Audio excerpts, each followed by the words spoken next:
Hello everyone. आज हम पढ़ने वाले हैं डायरेक्ट एंड इनडायरेक्ट प्रोपोर्शन का फुल चैप्टर कवर करेंगे इसी एक वीडियो के अंदर। आइए डिस्कस करते हैं डायरेक्ट प्रोपोर्शन क्या होता है। डिस्कस करेंगे डायरेक्ट प्रोपोर्शन।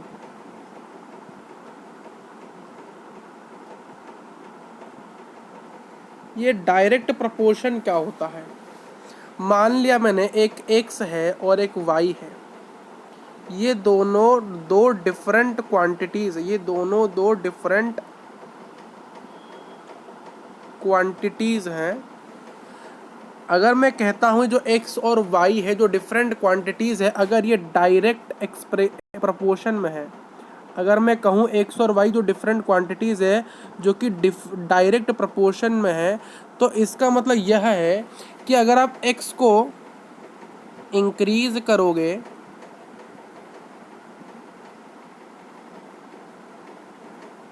तो y हमारा इंक्रीज होगा। अगर आप x को डिक्रीज करोगे तो y भी हमारा डिक्रीज होगा। तो डायरेक्ट प्रोपोर्शन का मतलब होता है अगर दो क्वांटिटीज हैं तो एक क्वांटिटीज को बढ़ाओगे तो दूसरा क्वांटिटीज भी बढ़ेगा, दूसरे एक क्वांटिटी को अगर घटाओगे तो दूसरा क्वांटिटी घटेगा। तो यहाँ पर मैंने आपको समझा दिया बहुत ही बढ़िया से। डायरेक्ट प्रोपोर्शन का मतलब होता है अगर x है और y है जो कि डिफरेंट क्वांटिटीज़ हैं, अगर बोले तो वो अगर किस में है, डायरेक्ट प्रोपोर्शन में है, तो हम कह सकते हैं अगर x है उसको हमने अगर बढ़ाया, इंक्रीज़ किया तो y भी बढ़ेगा। अगर हमने x को डिक्रीज़ किया तो इसका मतलब y भी डिक्रीज़ होगा, अगर दोनों डायरेक्ट प्रोपोर्शन में है। मान लो मैंने लिखा x1, जब भी कोई चीज़ अगर दो क्वांटिटीज़ हैं x और y, इसके मैं मान लेता हूँ x1 x2, इसके मान लेता हूँ y1 और y2, तो इसको हम ऐसे लिख सकते हैं x1 by y1 is equal to x2 by y2। Cross multiply करते हैं, क्रॉस मल्टीप्लाई x1 y2 बराबर x2 y1। देखो यहाँ से आप क्या देख सकते हो, देखिए x1 को अगर आप बढ़ाओगे तो y1 भी बढ़ेगा क्योंकि दोनों एक ही स्तर पर हैं। देखिए x1 directly proportional to x1 होता है। देखो जब भी हम कैसे लिखते हैं, यहाँ पर एक कॉन्सेप्ट समझते हैं, x बढ़ा तो y बढ़ेगा, x घटा तो y घटेगा। तो ये क्या हुआ, ये दोनों जो x और y है, जो x है और जो y है, ये क्या है, ये दोनों डायरेक्ट प्रोपोर्शन में है, dp है, ये दोनों डायरेक्ट प्रोपोर्शन में है। तो मैं लिख सकता हूँ x directly proportional to y। ये जो सिंबल है, ये जो बीच में जो सिंबल मैंने किया है, ये जो बीच में ये जो सिंबल है, ये सिंबल है डायरेक्ट प्रोपोर्शन का। ये डायरेक्ट प्रोपोर्शन का सिंबल है, डायरेक्ट प्रोपोर्शन का सिंबल है। मान लो भाई साहब यहाँ मैंने लिखा x directly proportional to y, मैंने लिखा x directly proportional to y। अगर इस प्रोपोर्शनलिटी को मुझे हटाना है, ये जो डायरेक्ट प्रोपोर्शनलिटी जो सिंबल है इसको अगर मुझे हटाना है और इसके साथ मुझे इक्वल टू का सिंबल लाना है, किसका सिंबल लाना है, इक्वल टू का सिंबल लाना है, तो क्या करूँगा, तो x बराबर कर दूंगा और इस k के इस y के जगह में k को मल्टीप्लाई करके y लिख दूंगा कांस्टेंट। अगर इस y को अगर मैं इधर ले आऊँ तो x अपॉन y हो जाएगा k। ये क्या है, कांस्टेंट। जब आप किसी कांस्टेंट को मल्टीप्लाई करते हो इस साइड में तो ये इक्वल टू का साइन हटता है और इस डायरेक्ट प्रोपोर्शनल का साइन हटता है और इक्वल टू लगता है, और जब इसको आप इधर ले आओगे तो ये बन जाएगा x y y is equal to K. तो उसी प्रकार से यहाँ मैंने कहा, तो देखिए यहाँ पर जो x और y1 है, जो x1 है वो बराबर है y1 को, तो कह सकते हैं यहाँ पर जो k की वैल्यू, यहाँ पर भी देखिए ये k है, बट यहाँ पर जो k की वैल्यू 1 है। अगर यहाँ आप k लिखोगे तो k की वैल्यू यहाँ 1 है, तो 1 इंटू y1 तो y1 ही होता है। तो अगर x1 का बढ़ाओगे तो y1 बढ़ेगा, y1 का घटाओगे तो x1 ही घटेगा, दोनों डायरेक्ट प्रोपोर्शनल है। तो वहीं पर y2 अगर आप बढ़ाओगे बराबर है किसको, x2, इसको बढ़ाओगे तो ये बढ़ेगा, इसको घटाओगे तो ये भी घटेगा। तो यहाँ पर ये था डायरेक्ट प्रोपोर्शनल। अगर हम कॉन्सेप्ट देखें किसका, इनडायरेक्ट प्रोपोर्शन का, इनडायरेक्ट प्रोपोर्शन का, इसका इनडायरेक्ट एग्जाम्पल देखते हैं। पहले एग्जाम्पल देखते हैं डायरेक्ट प्रोपोर्शन का, real life example, real life examples of direct proportion, DP लिखता हूँ। पहला, अगर किसी पर्सन का जो वेट है, अगर किसी पर्सन का जो वेट है वो बढ़ रहा है, अगर किसी पर्सन का जो वेट है वो बढ़ रहा है, तो इसका मतलब उसका जो क्लोथिंग साइज भी बढ़ेगा, उसका जो ड्रेस का जो कपड़ा का जो साइज है वो बढ़ेगा कि ना। अगर किसी का वेट पहले 60 था, अभी 70 हो चुका है, तो 60 समय वो जो ड्रेस पहनता था, क्या 70 के समय वही ड्रेस पहनेगा? नहीं, थोड़ा साइज बढ़ेगा। तो इसका हम कह सकते हैं जो वेट है वो डायरेक्टली प्रोपोर्शनल है क्लोथिंग साइज को। अगर आप वेट बढ़ाते चलोगे तो क्लोथिंग साइज भी बढ़ते चलेगा। ठीक।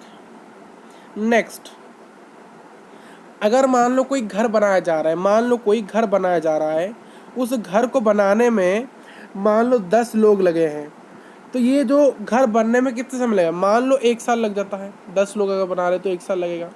अगर मान लो इसी घर को 20 लोग बना दे तो थोड़ा कम समय लगता, 9 महीने लगता। अगर इसी घर को 50 लोग बनाते तो ये घर 3 महीने या फिर 4 महीने बन के खड़ा हो जाता। तो कहने का तात्पर्य क्या, अब जितना वर्कर्स की संख्या, जितने ज़्यादा वर्कर की संख्या बढ़ाते चलोगे तो उतना ही कम समय आपके घर को बनने में लगेगा। ये डायरेक्ट प्रोपोर्शन। देखिए, उतना ही समय इस प्रोजेक्ट को ख़त्म होने लगा। जितना आप वर्कर की संख्या बढ़ाओगे उतना ही समय बहुत जल्दी लगेगा कि आपका घर बन जाए। जितना आप वर्कर की संख्या, मान लो मैंने वर्कर की संख्या 10 से 50 कर दिया, तो उतना ही समय लगेगा, मतलब घर बनाने में, घर समय बनाने में उतना ही समय लेट हो सकता है। ठीक, यानी वर्कर की जो संख्या है वो घर बनाने के समय के साथ डिपेंड करती है।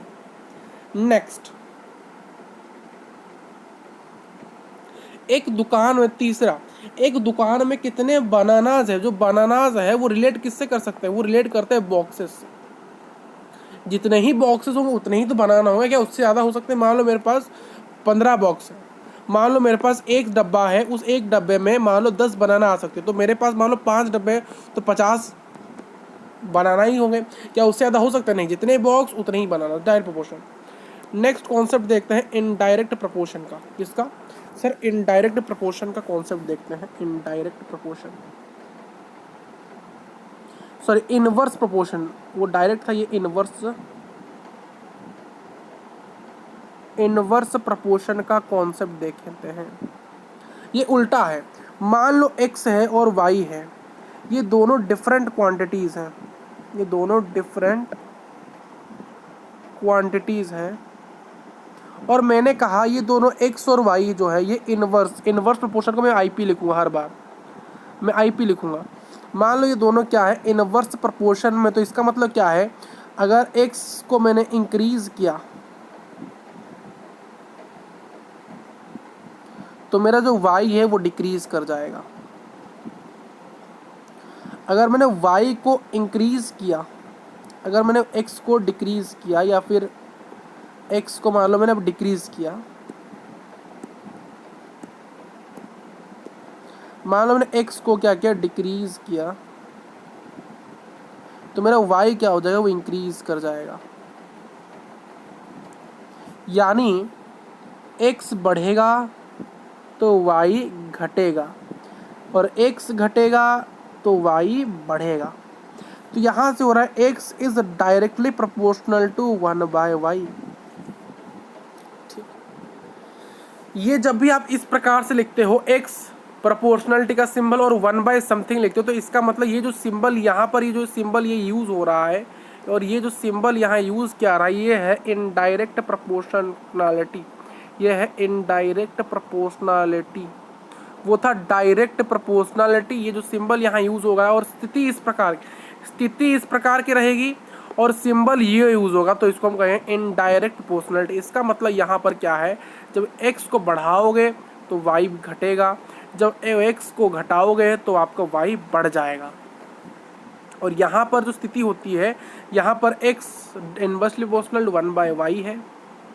तो जब भी इसको आपको हटाना है, इस सिंबल को हटाना है और इक्वल टू का सिंबल को ऐड करना है, तो क्या करो, x इक्वल टू के को एक कांस्टेंट, के क्या एक कांस्टेंट है, उसको मल्टीप्लाई करोगे और 1/y लिखोगे और इस y को इधर भेजोगे तो ये हो जाएगा xy बराबर के। तो यहाँ एक डायरेक्ट चीज़ है, अगर x/y है और वो बराबर के है, अगर x/y है वो बराबर के है, तो इसका मतलब ये डायरेक्ट प्रोपोर्शनलिटी में है दोनों। यहाँ पर x और y दोनों ही डायरेक्ट प्रोपोर्शनलिटी में है। अगर y बराबर के है, यानी x इंटू वाई बराबर के है, x मल्टीप्लाई y बराबर के है, तो इसका मतलब ये क्या है, इनडायरेक्ट प्रोपोर्शन में है x और y। और यहाँ मान लो मैंने उसी प्रकार से x के x1 मान लिए, y1 x2 मान लिए, y के मानो y1 मान लिए और y2 मान लिए। तो स्थिति क्या होगी, यहाँ पर स्थिति हो जाएगी x1 बाय x2 बराबर y1 बाय y2।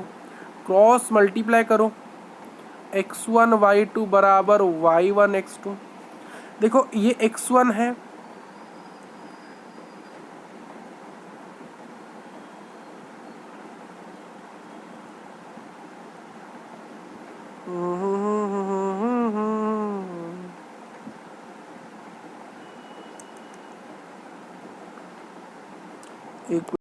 तो कॉन्सेप्ट देख लिए वही चीज़ है। देखिए देखिए x डायरेक्ट प्रोपोर्शनल टू अगर y है, तो यहाँ अगर इसको मुझे हटाना तो ये हो जाएगा x बराबर के वाई, और ये हो जाएगा x upon Y is equal to K. मान लो इस x के मैंने मान लिया x1 x2, y के मैंने मान लिया x1 सॉरी y1 y2। तो अगर इस स्थिति में मुझे लिखना है, इस स्थिति में अगर लिखना है तो मैं लिख सकता हूँ x1 अपॉन y1 बराबर x2 अपॉन y2। नेक्स्ट स्थिति क्या थी, x इनवर्सली प्रोपोर्शनल था 1/y को। अगर बराबर करना है तो k इंटू 1/y, तो x इंटू वाई बराबर के, या फिर बहुत लोग कहते हैं कि x मल्टीप्लाई वाई बराबर के। तो यहाँ पर ही मैंने मान लिया x के x1 मान लिए, x2 मान लिए, y के y1 मान लिए, y2 मान लिए। तो क्या होगा यहाँ पर उस इस फॉर्म में अगर लिखना है तो x1 y1 बराबर x2 y2। क्लियर है, इसको याद रख सकते हो, चाहो इसको याद रख सकते हो। अब कुछ रियल लाइफ एग्जांपल देख ले, real life example example of indirect proportion, sorry inverse, sorry भाई इनवर्स, बहुत बार मैं इनडायरेक्ट कह रहा हूँ, ये इनवर्स है, इनवर्स प्रोपोर्शन है मेरे यार, इनवर्स। पहला एग्जाम्पल, आपको एक फॉर्मूला याद है, छोड़ो फॉर्मूला छोड़ो, मान लो गाड़ी की जो स्पीड है वो 60 किलोमीटर प्रति घंटा है। मुझे यहाँ से यहाँ तक जाना है, मुझे ए पॉइंट से बी पॉइंट जाना है, और यहाँ किलोमीटर है, ये 20 किलोमीटर का रास्ता है। और गाड़ी की स्पीड मान लो, सबसे पहले मेरी जो गाड़ी की स्पीड है मान लेते हैं, मेरी गाड़ी की स्पीड है वो 20 किलोमीटर प्रति घंटे। तो मुझे कितना समय लगेगा यहाँ पर पहुँचने के लिए, 1 घंटा लगेगा, 1 घंटा लगेगा, है ना नहीं। Speed is equal to distance by time, time is equal to distance upon speed. अगर मान लो 60 किलोमीटर घंटे प्रति घंटा हो गया मेरे गाड़ी की स्पीड, अगर मेरी कार की जो स्पीड है वो 60 किलोमीटर प्रति घंटा हो गया, और मुझे ए टू बी क्रॉस करना है जो कि 20 किलोमीटर, तो कितना समय लगेगा मुझे, कितना समय लगेगा, 20 अपॉन 60, 1/3, कितना 0 पॉइंट समथिंग समय लगेगा, 1 घंटा नहीं लग रहा है। तो आप देख रहे हो, अगर गाड़ी की स्पीड बढ़ रही है तो डिस्टेंस से वो घट रहा है। तो यहाँ पर ये इनवर्स प्रोपोर्शन का रिलेशन है। दूसरा एग्जांपल, एक रूम है और इस रूम में मान लो 5 लोग हैं, इस रूम में मान लो 5 लोग हैं, तो इस रूम में स्पेस बहुत ज़्यादा रहेगी। मान लो इस रूम में अगर 10 लोग हो गए तो स्पेस थोड़ा कमेगा। मान लो इस रूम में 100 लोग हो गए, मान लो इस रूम में 100 लोग हो गए, अब क्या जगह बचेगी, कहीं जगह बिल्कुल भी नहीं बचेगा। तो एक रूम में जितना ज़्यादा लोग होंगे, पीपल्स की संख्या, अगर एक रूम में लोगों की संख्या बढ़ाते चलोगे तो स्पेस है वो घट जाएगा। ठीक, अगर कोई काम किया जा रहा है, मान लो कोई काम किया जा रहा है, उस काम को करने में मान लो 1 साल लगने वाला था, उस काम को 10 लोग कर रहे थे, उसको 1 साल लगने वाला था। अगर इसी काम को 50 लोग करेंगे तो वो 6 महीना लगेगा, 6 महीना लगेगा। तो अगर लोगों की संख्या बढ़ाओगे तो काम को ख़त्म होने की जो टाइम है वो ख़त्म कंप्लीट बहुत कम हो जाता है। ये भी इनवर्स प्रोपोर्शन का रिलेशन है।